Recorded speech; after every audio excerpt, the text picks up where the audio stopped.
Welcome back to the Immigration Answers Show. It's Jim Hacking, immigration lawyer. For some reason, my regular camera's not working. Using my old school Mac computer, but luckily I do have this corner of my office set up since we moved. So at least that part looks presentable. You can see my Star Wars stuff over here. There's my son Ismail. There's my Keith Hernandez bobblehead. There are my books, my kids, all as well. So even though the rest of the office is sort of trashed, we at least have one clean corner, and I didn't even know that I was going to need it today. I'm not sure why the camera's not working, but this will certainly do. This is what we use for real. It's like we're getting some great comments and some feedback, some Christmas wishes, some wonderful sentiments from all of our friends around the country, around the world. If you're new to the show, go ahead and let us know where you're watching from. Let us know what's going on in your neck of the woods. Let us know why you care about this crazy immigration process that we have. I shot some videos today. They'll be coming up in the next few weeks. One was on how U.S. companies can work with international students. One was about the futility, the stupidity, the insanity of expedite requests and how they don't really work. And then deadlines for filing for asylum. So hopefully everybody will check those videos out in the weeks to come. And I hope you all have big plans for Christmas, for Hanukkah, for New Year's, for any other holidays that are coming up. I hope that if you don't hear from me between now and then, that 2023 is your best year yet. That will be my 53rd year on the planet. I'm really excited about that. We also have quite an exciting announcement that I'm happy to share with you. This is episode number 296, I think, of the immigration. This is immigration 297. No, 296. Yeah, this is episode 296. So we're going to go tomorrow. Will be 297. And then next week we'll be off. So no show next week. And then the week after that, the 300th show will be on January 6th.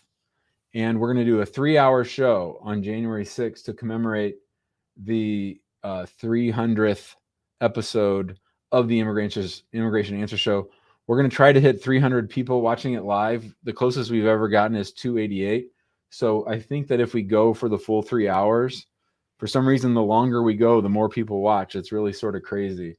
But there you are. So NWP liked my video. NWP said hello, and Pablo said that Pablo really liked the story about the Iraqi citizen. That's one of my favorite cases ever, Pablo. I have a picture of myself and that client outside the Baltimore field office. If you haven't watched that one, go ahead. It was the most recent video that would have dropped, I guess, on Wednesday. So yesterday, I think. All right. That's enough about me. I hope you all are doing well. I'm going to go ahead and start taking some calls. Let's say hi to Den. Hi, Den. You're on mute, or I can't hear you. One or the other. It doesn't look like you're on mute. Do you have headsets on or something? No. Oh, Den's out of here. All right, we'll come back to Den. Let's say hi to Nader. Hi, Nader. Hello, Jim. How are you? Great. How are you doing? I'm great. Hope you have a good trip or any plan for the Christmas. Yeah, I'm just going to go over to my mom's and my sister's. So yeah, for sure. Oh, that's awesome. Okay, I have a quick question for you.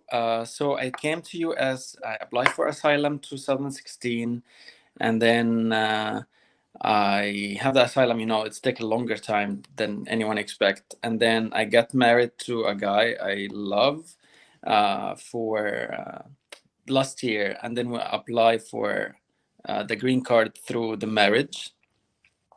Last week we had the interview, and then the officer said he cannot take the decision until they're gonna receive my asylum case. Yeah, that's BS.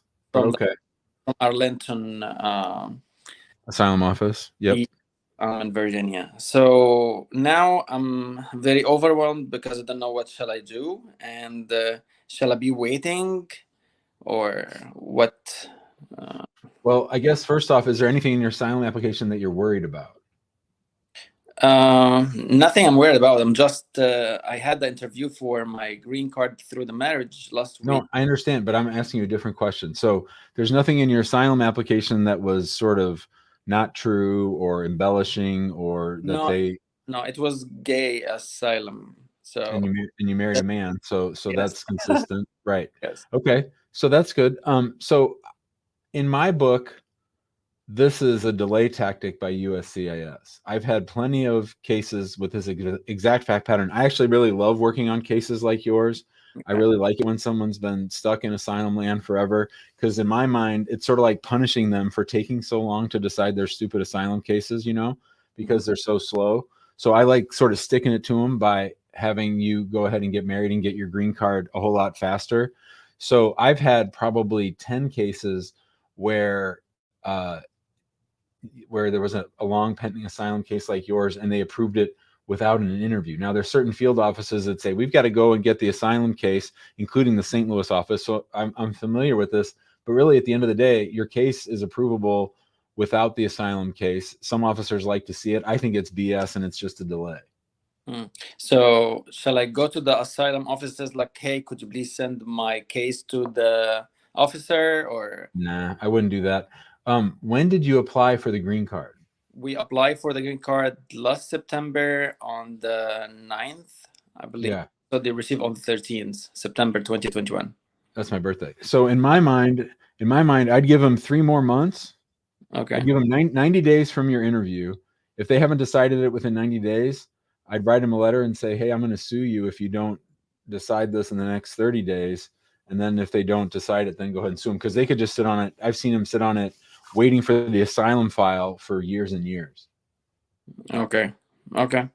So nothing to do until like just wait for 30 or 3 months, and then I will email them or let my attorney email them. And then sue them. Okay. I appreciate it. Thanks, Nader. Good. Congrats on getting married. See ya. You too. Bye-bye. Bye. Oh, our friend Shabir's here. Ireland NVC is not doing what.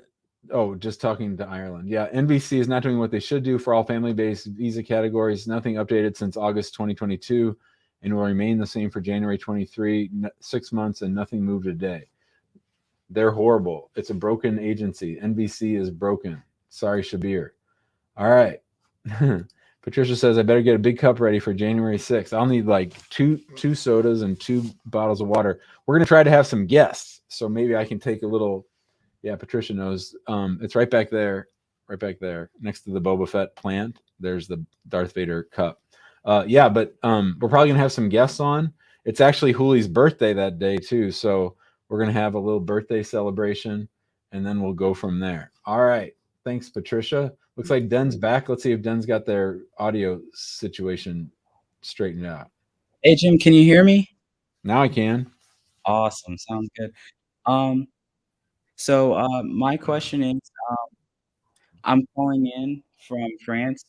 I live in the U.S. My wife's from France. We filed a I-130 in July of 2022. Okay. So it's been about 6 months, and she is on a contract. So she's a nurse right now, and her contract ends in July. So we were hearing July of that next year. Have July of 2023.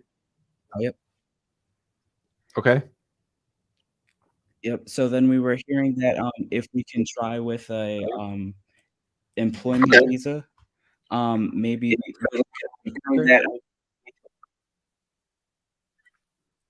Go ahead.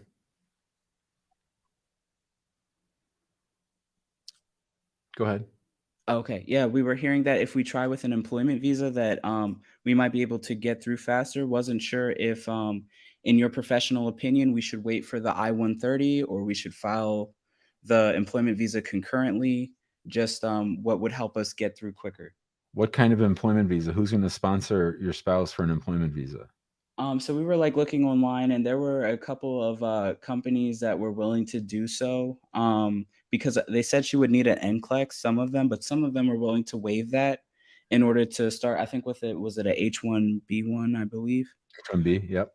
Yep. So yeah, they were speaking about that, and so there were a couple prospective employers. So we Were weren't. they private companies or were they like university hospitals? I think there was one university hospital and there was two private companies. So for the private companies, I think we can knock them out pretty easily because the earliest they could go in the lottery would be March and the visa wouldn't be available until October.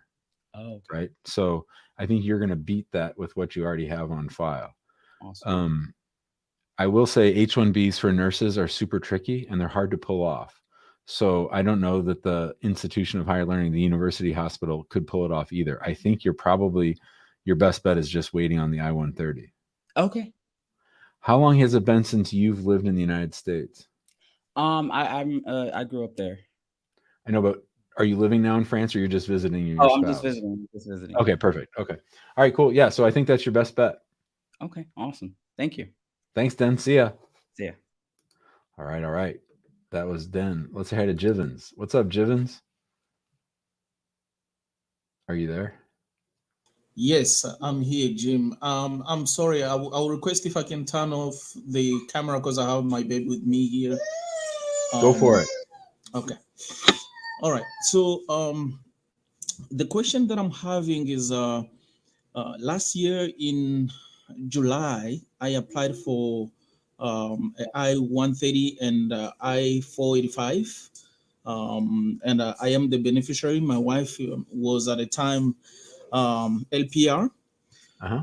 But then this year in October, she got her citizenship, and we notified the immigration. And after just 1 month, they sent to us a notice saying that our case was scheduled for an interview in January. And that being said, just to tell you that I have an asylum pending at the same time. So after 1 month, after 1 month, that's it, last week, I received, I just saw the status on online just changed. And they saying that they sent to us a notification with, they sent to us a notification about a decision on our case, and that my case is at NBC. That was very vague because there is no details. They didn't say the interview was waived or canceled or rescheduled, anything. They just said that we send a decision notice and your case is now located at NBC. So we were very confused. And they says the notice that they send has been returned to them because the post office could not deliver it. So I went to check with the post office saying we don't have a record of receiving or returning any mail from the immigration to you. I contact them via the chat, the USCIS chart. I contact them and they're saying on the chat, they tell me that no, you still have your interview for January. I made an e-request. They responded and they say your case is now waiting to be scheduled for an interview. Mm-hmm. And online, it's saying that we have sent a decision to you and your case is at NBC. So now I have all these three information and I don't know which one to consider and which one is accurate right now. I don't know what to do. I don't know if my interview is still there. So I'm just lost, confused, and stressed. I don't understand this. So it would be fair to say that the USCIS has told you three different things about the status of your case. They've told you that you have an interview in January. They've told you that you're at the National Benefits Center. And they've told you that you're waiting for an interview, right? So three different things? Exactly. Okay. Let's back up a little bit. Jivens, where are you from? I'm from the DRC, Congo. And when did you enter the United States? 9 years ago. And when did you apply for asylum? 8 years ago. And have you had an interview on your asylum case? Yes, I've had 2 of them. And did they ever make a decision, or did they refer you to the immigration court, or are they still sitting on it? They're still sitting on it. Is there anything in your asylum case that you're worried about? Not really. Okay. Not really. Okay. And then when did you get married? January 2021. And then when did you apply for the 485, the I-130 and the 45? July 2021. And when you got your interview notice, what field office was going to conduct your interview? Seattle.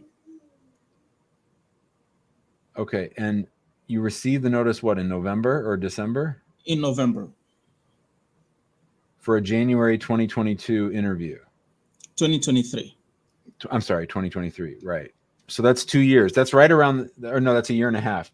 That's right around the time that Seattle usually does interviews. They're usually a little bit slower than other smaller offices. So that seems to be right on track. And just to be clear, in writing, the last written notice you've received from USCIS is that your interview is on. Like you haven't gotten a notice that says your interview's been descheduled or canceled.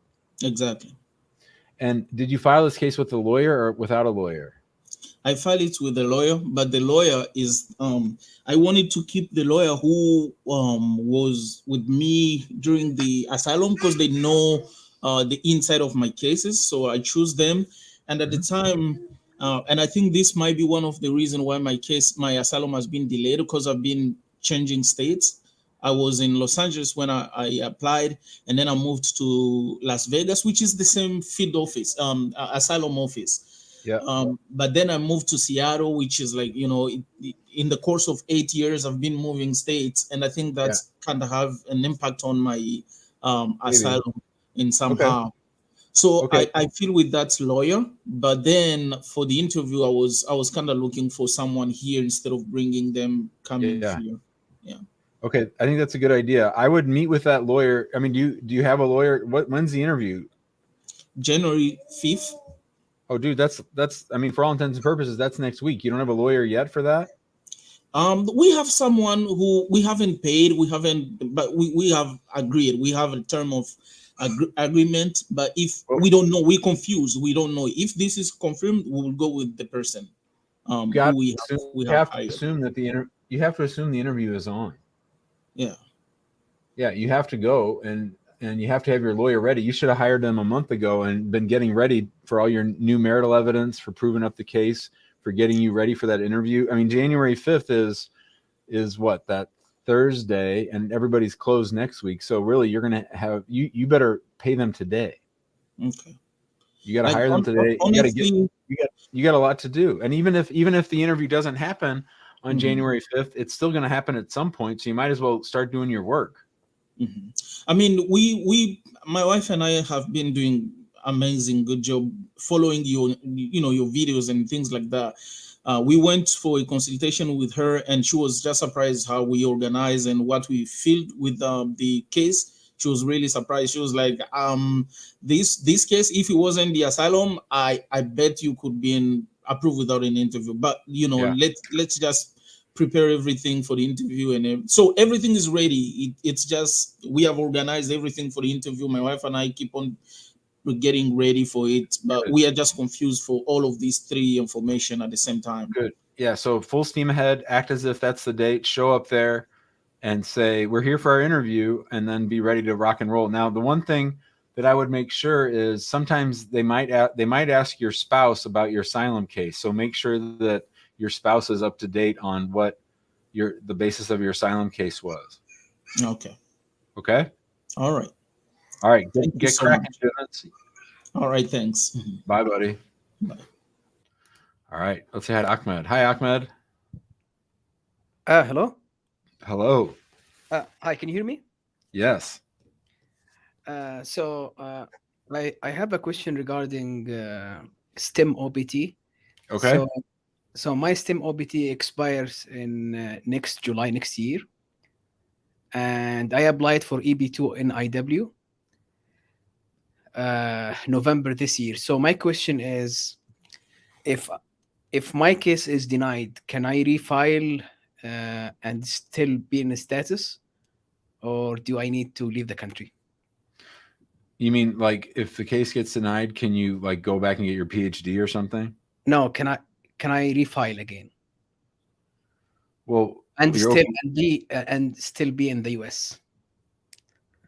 So you have a couple problems. One is that you're on a non-immigrant visa. You're on an F1 visa, and now you're applying for a green card, which means you've demonstrated immigrant intent. You've let the world know that you want to live in the United States forever. So that's gonna eventually, if your case gets denied, that's gonna catch up to you, right? Because you're not supposed to apply for adjustment out of an F1 through employment. Okay. I already applied for I-140 and I-485. Right. So my question is, I heard that if the case is denied, I can still stay under the underlying visa, F1 visa, till it expires, which will be July 2023. So my question is, can I get a new I-20, or do I have to leave the country if the case is denied?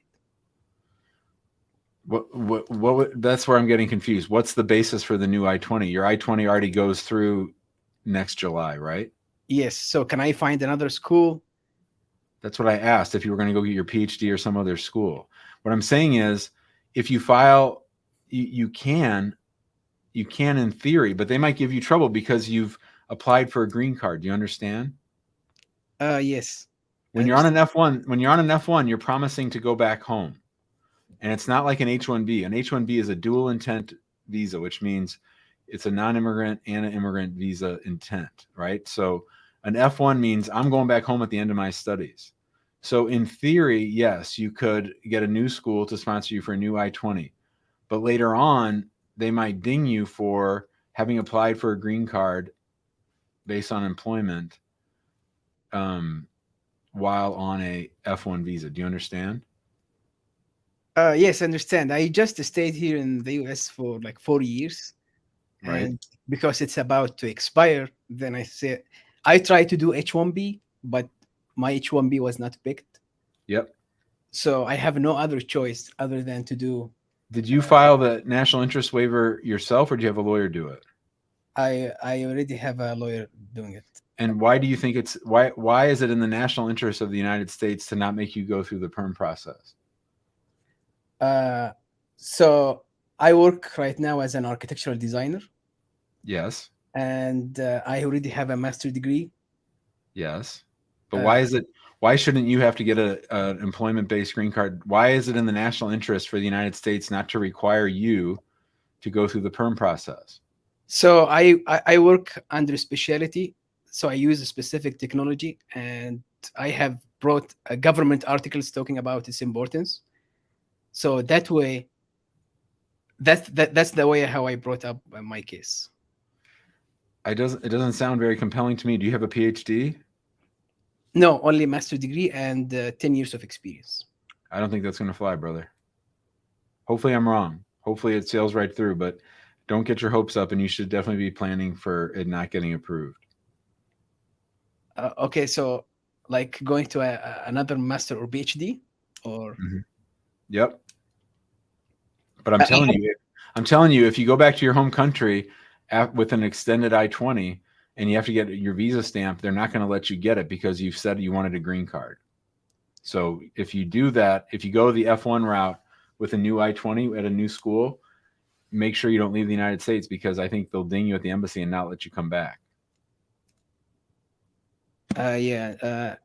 So I heard that if my field is a STEM, they give a special consideration. So does that apply? Who told you that? I have read that in the USCIS website. It's like they made a guideline for NIW for STEM and entrepreneurs. So does that have to do? The idea that someone with a master's degree and not a PhD is going to get an NIW approved, I think the chances of that are less than 5%. Oh, Who wrote your letters of recommendation? People that you studied with? no, people with 20 years of experience, 30 years of experience. Okay, so that's good. Let me know if it gets approved. I'd be interested to hear. Yeah, for sure. I will let you know. Thanks, Ahmed. Thank you. Bye, buddy. Bye. All right, that was Ahmed. Julio, are you waving at me? Or no? She's got her fan out. She's hot. All right, let's say hi to Dan. Hi, Dan. Hey, James, how's it going? Good. How are you doing? Nobody wants to be on camera today. Yeah, I know, right? I just have a quick question for you. So I'm currently waiting for my I-751, currently pending, and right now we got separated. So I'm kind of I'm kind of in that process whereby I can apply for my N400. So I'm kind of like weighing the options, like On the 3-year rule or the 5-year rule? 3-year rule. Okay, hold on. All right. So where are you from? From Nigeria, When did you come to the United States? 2016, What kind of a visa? F1. Did you finish your studies? No. How long did you go to school? About 2 years. And why'd you stop going to school? Just had some financial difficulties, so kind of drop out for some few semesters, and yep. So when did they terminate your CVIS record? That was somewhere around late 2018. Okay, and then when did you get married? That was 2018. Before or after CVIS was termed? That was before. Okay, and then you filed your I-130 485? Yep. What field office did your interview? It's gonna be on the Minneapolis. And you got approved for the 2-year green card? Yes. And then when did you file your 751? That was October 28th of last year. October 28th of 2021? Yep. And now you said there's problems with the marriage? Yeah, we're currently separated right now, so yep. All right, so if you're currently separated, that means you haven't lived together as spouses for 3 years, which means the 3-year rule for Nats is out. Plus, you don't want to bring extra attention to your marriage by filing under the 3-year rule. So stop thinking about that, okay? Okay. I mean, we just separated like a week ago, so That's fine. okay. Either way, you don't want to do anything to draw attention to your marriage if the marriage is ending. Okay. Right? Okay. So what's the plan with the 751 is on file? Right. Did you file that with a lawyer or without a lawyer? Without a lawyer. And on a scale of 1 to 10, where 1 is we submitted just a little bit of marital evidence and 10 is we sent them a whole encyclopedia full of evidence, where would you say that the evidence you submitted stands? I'll be somewhere around 6, 7. Okay. And if USCIS knocked on your spouse's office door tomorrow and said, hey, we think your marriage to Dan is fake. We think you engaged in immigration fraud. We think he paid you to get a green card and that your marriage isn't real, what would she say? I don't know. I really can't answer that. So. Why? I mean, I think she will. I mean, she have her own personal opinion, though. I don't know. But for me, I think we were real together. We have a daughter together, so we live together, and it was real. But sometimes it just didn't work out. So, were either of you married before? Yeah. Who? She was married before. Okay, and how about you in Nigeria? Nope. Nope. Okay. So what's the plan with? I know you just got separated a week ago, and I'm sorry to hear that. But what's the plan? What do you think is going to happen with the marriage?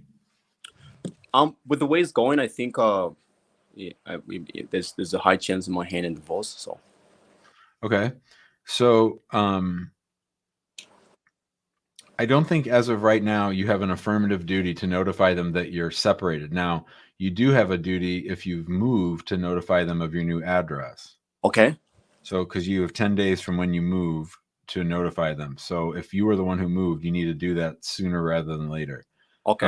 And then what I would be doing if a case, we'll just talk not just about your case because the separation is so fresh, but just generally in this kind of a scenario, you know, what you don't want is for them to approve the green card without them knowing that the marriage isn't the way it was when you submitted the 751. Right. Right. Because otherwise then when you do apply for citizenship, then they say you committed fraud. Okay. So I would be moving if divorce is where it's headed, and if you're both sort of in agreement that divorce is headed, I try to make the divorce as friendly as possible. Okay. And I tried to sort of work that out and get that part done. And then if I were you, what I would do is I would then hire a lawyer to get your whole statement as to the beginning of the relationship till the end, everything about your daughter, everything about your whole life together, how it was a real marriage, how you fell in love, how you got married to stay together for the rest of your life, and how it didn't work out. And then I would have that lawyer reach out to her after things have calmed down from the divorce and said, hey, look, my name's Jim. I'm trying to help Dan stay in the United States. He and I have gone over sort of the history of your relationship. I'm not going to take a lot of your time. I'm just wondering if you might be willing to sign this affidavit that says we got married. It was real. It just didn't work out. That way we get that in writing and nailed down under oath before ICE comes or immigration comes knocking on our door, right? So you want to nail that down. Then we update USCIS and ask them to treat it as a 751 solo, as a waiver case where you're asking for that requirement that you still be married to be waived, so that then you can get the 10-year green card without your spouse. Okay.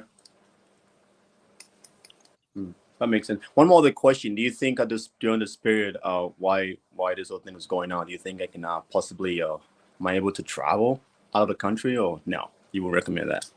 Yeah, I think it's okay. I mean, you got the extension letter, right? Right. I would do it probably sooner rather than later, and probably before there's any divorce on file. Gotcha. Okay. All right. All right. Thank you very much, Jim. Thanks, Dan. Hang in there, man. Sorry you're going through all that. All right. No problem. Thank you. Yeah. All right. This is a television show. This is not a radio show. So if you want to come on, be on camera, and then I'll pull you up first. Let's say hi to Lulu. Hi, Lulu. Huh? Hey, how you doing? Yes, sir. I'm asking this for my cousin. Okay. A student overseas applying for a B1, B2 visa. What supporting documents do you recommend she take with? It's all about whether she's going to come back or not. So she has to prove that she has ties to the United States. Ties to her home country, so that she's not going to stay. So it would be a full-time job, property, a big bank account, those kinds of things. If she's young, of a marrying age, and doesn't have a business or a job, then it's probably going to get denied. Most visit visas are denied. So she's not working. She's a student. Okay. Okay. Why not apply for a student? Why not apply for a student? Why not apply for a student visa? Because she's not interested in coming to stay. Well, she's probably not going to. She's probably not going to get the visit visa. Yeah. So I read online somewhere, and they said a letter from the school stating a letter from the school would be good evidence to show she's enrolled and will come back. Is that no? It's not bad evidence, but it's not going to carry the day. It would not. Okay. Now, if I am sponsoring her to come over because she doesn't work, will she need my bank statements or tax returns? No. Usually it would just be a letter from you. Can you hear me? Yeah, can you hear me? I just said me? Okay. Yeah, just a letter. All right. All right. Okay. So no bank statements or tax returns from me. Nah, it's not that serious. Okay. Now how should that letter be worded? My name is Lulu. This is my niece. She wants to come to the United States. She says she's going to come from January 20th until February 10th. I will make sure to put her back on the plane on February 10th, and then she'll obey all the rules related to her visa. All right. Sounds good. All right. Thanks, sir. Thanks, brother. See ya. All right. Sure. All right. Let's say hi to Judy. Hi, Judy. Hi, Mr. Jim. How are you? I'm great. Judy, how you doing? I'm fine, thank you. First of all, I just want to thank you. I've been following your video. I can barely hear you. The microphone is no good. Can you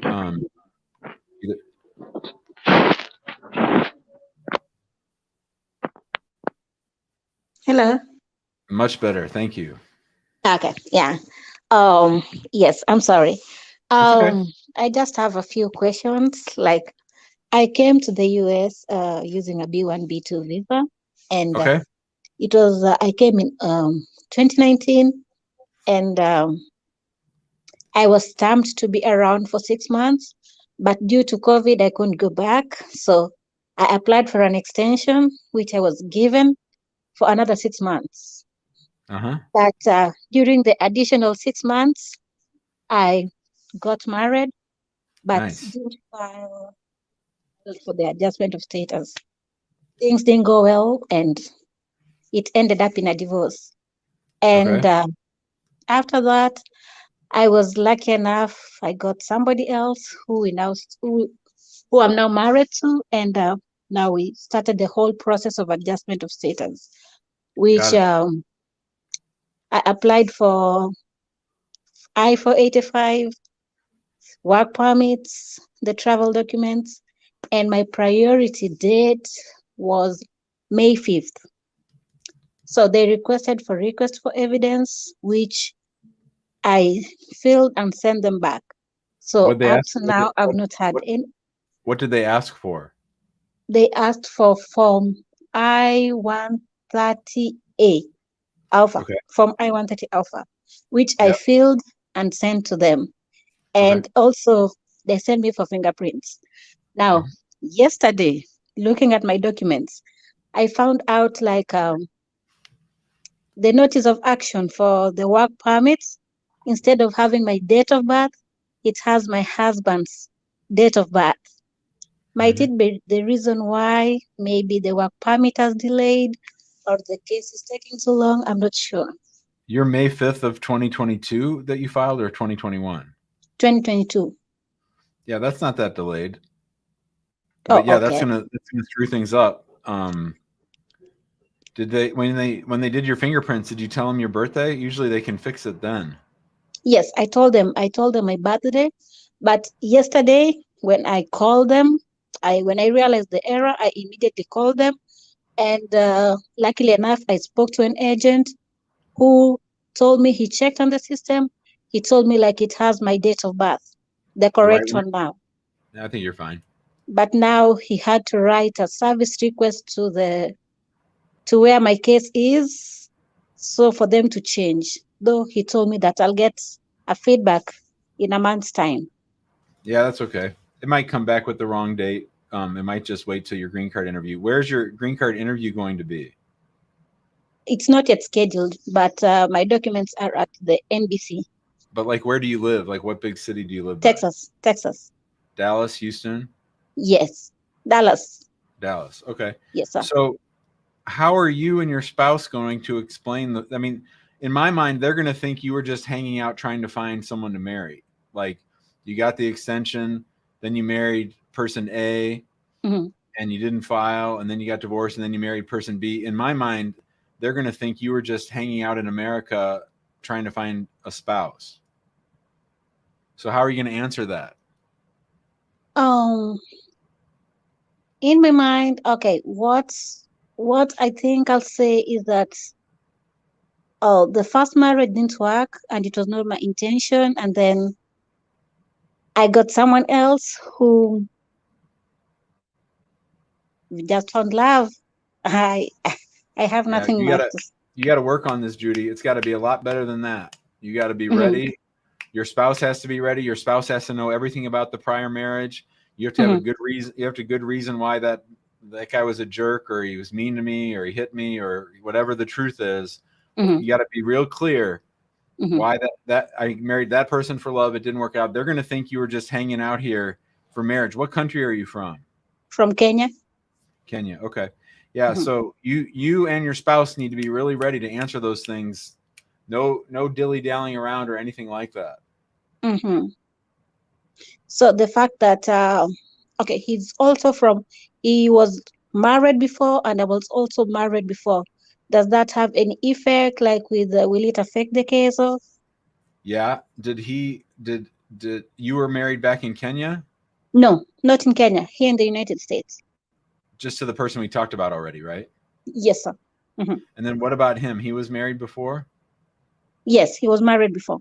Was he born in America? Yes, he's born in America. Did he sponsor someone for a green card the last time he was married or no? No, he has never sponsored anyone. How long ago did he get divorced? Oh, like 5 years ago. So before he knew you. Yes. And did you get divorced before you met him? After. So you met him and you were still married to your old spouse, then you got divorced and you married him. I met him after I divorced my Okay. previous. Okay, Yes. good.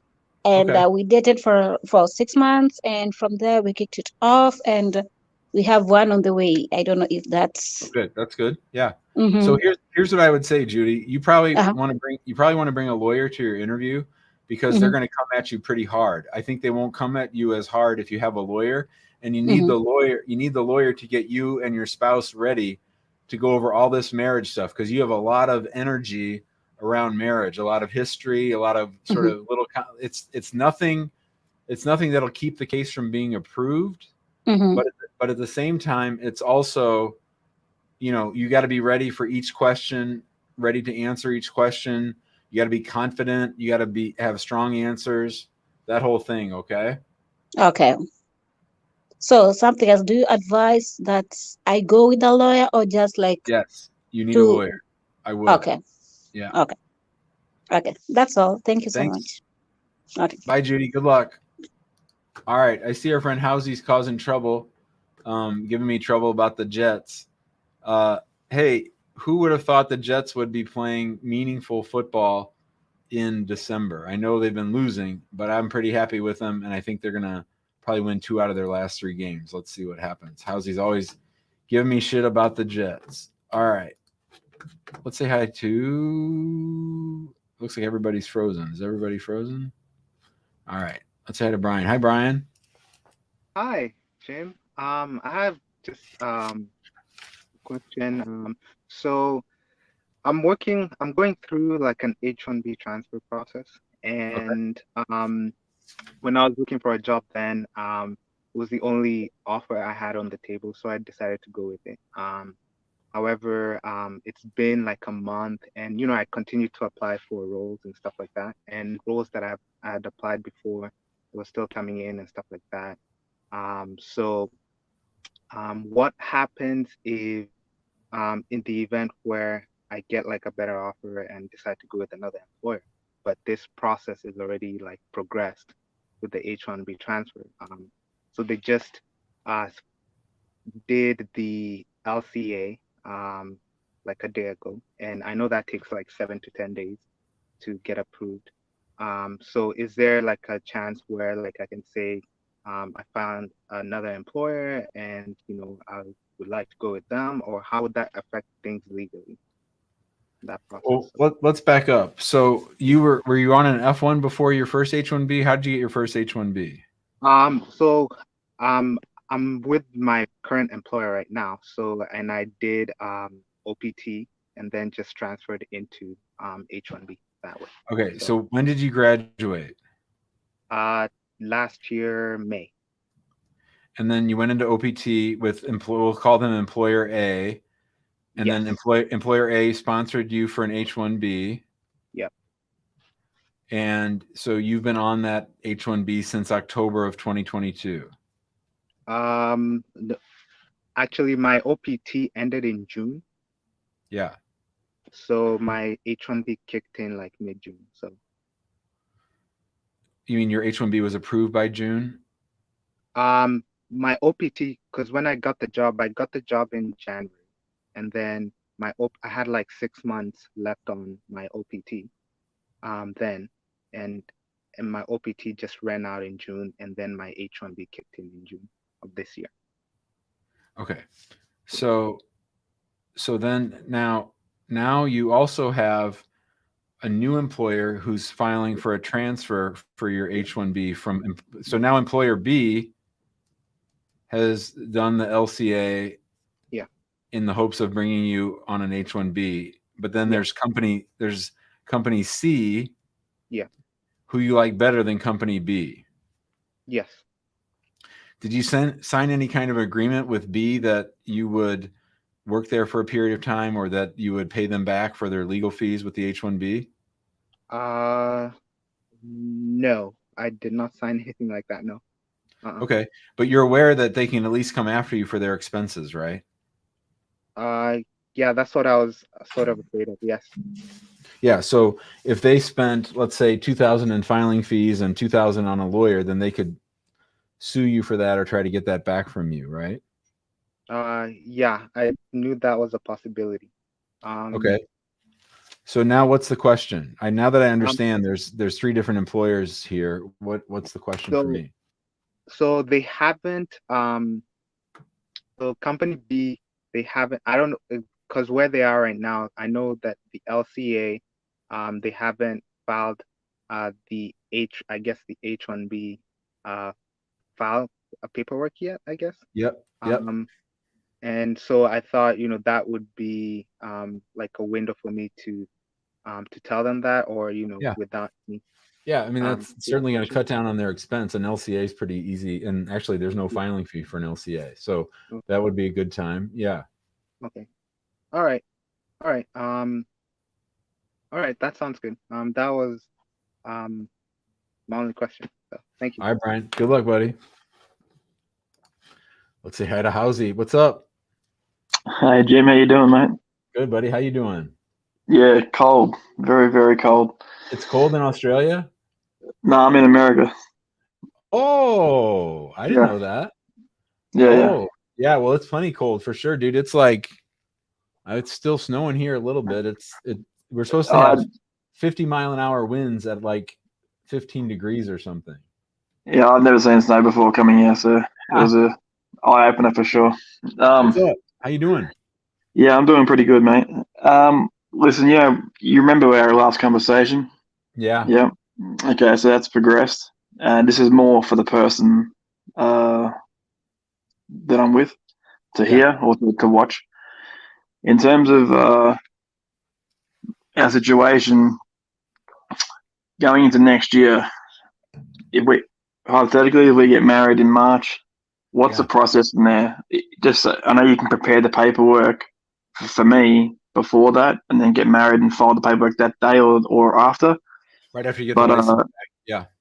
Yeah. Okay. So you get a license back, and then what exactly do I need to do in terms of that for immigration purposes? And then how long from that point until like the timing for the work card or the interview being scheduled? Which big city will you have your interview at? Well, I'll be Oklahoma City. Oh, okay. So that'll be pretty quick. So, so if you get married in March, and more than 60 days after your arrival, which March would be for sure. If you applied, let's say you applied on March 15th, and you would get your receipt notices back around March 25th. Now, here's the thing: is you might get your work card in 2 months. Some people have been getting them very, very quickly. Most people have been waiting 5 or 6 months. So you're talking September, October probably is when you're going to get your work card. Your interview would probably be in December or January next year, I would think, in Oklahoma City. They're not that busy. Okay, no problem. And once it's on file, like I'm fine as long as I put my hand up and declare everything. I can't be taken away. Okay, no worries. For you to do what I'm doing, like to do that stuff for me, is it simple as emailing you and just get that ball rolling with that? For sure. And was it still a thing where it's $2,500 up front and then $1,500 a month or something? It's $2,500 a month and then like $300 a month for 10 months or something. Okay, no worries. All right, that's perfect. Thanks, mate. Thanks, brother. Appreciate it. Go Have a good one. Later. No. All right. That's our friend Housey. He's in from Australia. One of our favorites, one of the OGs. Let's say hi to Antonio. Hi, Antonio. Hi, Jim. How are you? I'm great. How are you doing? I'm doing good, sir. So this last 12 months has been really exciting and crazy for me. Oh, tell me. So I met my my soulmate this past month, 12 months. We got married. I got divorced. And I have 3 red flags against me, kind of watching your videos over the last few months. And so I wanted to know, I've actually already decided to hire you as my attorney. Oh, great. And so I've got 3 red flags against me. One, our age gap. I'm 53, she's 34. Wait, can I ask a question real quick? Absolutely. You said I got married and divorced. Do you mean you got divorced then married? Yes. Okay, all right. Because that was the biggest red flag of all. You ain't married anymore. There's nothing for us to talk about. Absolutely, right. All right, so 19 years. I don't care about that. Next. Next red flag is again, I've been married 3 times. This is my 4th. Okay. We got you beat. We got you beat. We got a 6. We had Adela and I got one on his 6th marriage approved. Okay. Okay. But 4th marriage, and just real clear, are you the U.S. citizen or are you the foreign national? I'm the U.S. citizen. Okay. You're the U.S. citizen. Yep. All right. And 3rd red flag is we got married. So we met in March. I was still married. I filed my divorce in May. My divorce was final in July. We got married in November. Okay. So we got married pretty quick. So in some ways, USCIS is still dealing with morality from the 1800s. And my question would be, were you separated from your prior spouse? Yes. At the time that you met this person? Absolutely. You were already separated. We were in 2 different states. And we can prove it. Absolutely. We're cool. Yep, absolutely. Okay. I mean, so then to me, of the 3, the age gap and maybe the 4th marriage, I'm more worried about than that. Right. Of the 4 people that you've married, have you ever sponsored someone for a green card before? No. This is my first. I didn't even know anything about. Okay, perfect. Good. Stuff. I just thought I fell in love with this woman. I'm going to marry her and bring her to the States.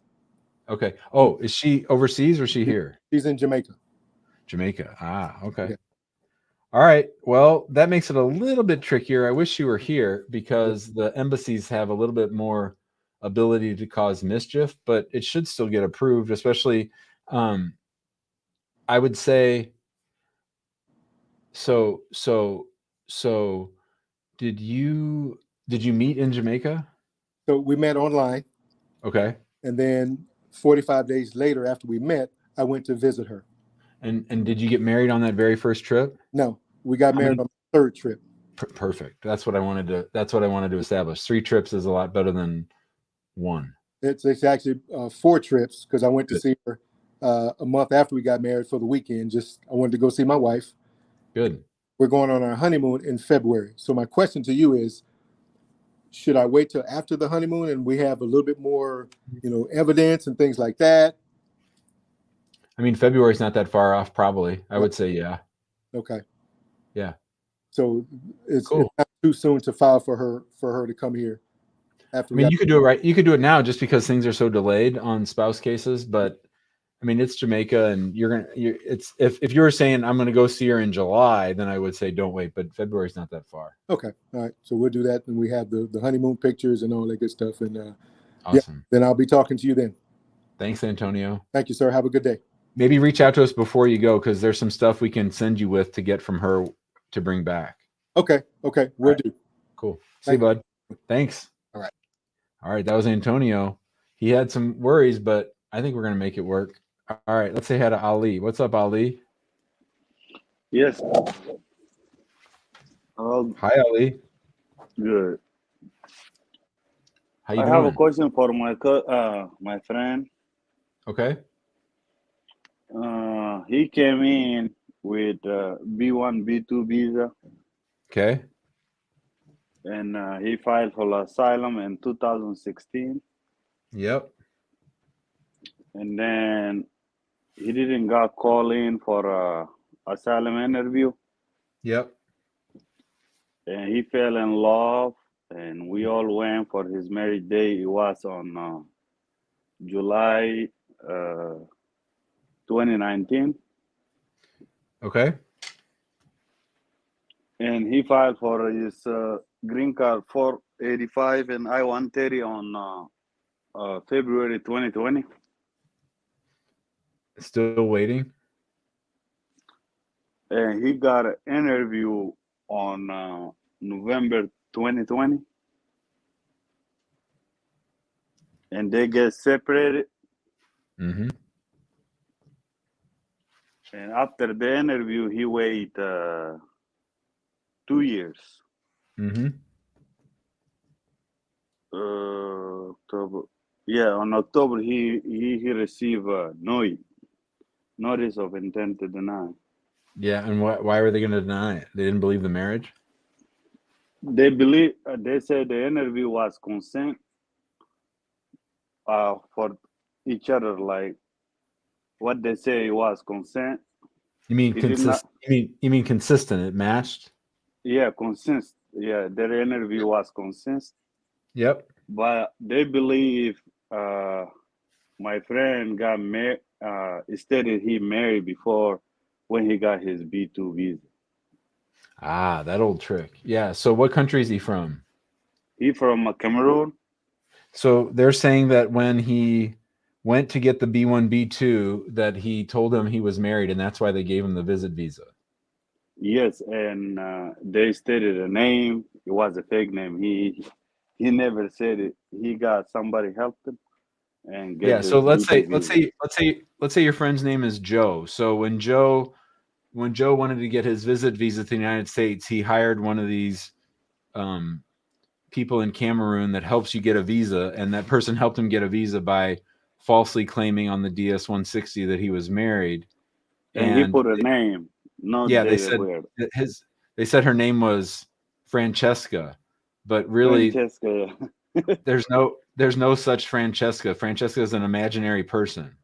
And knowing, yeah, he don't And even know. So did he reply to the NOID?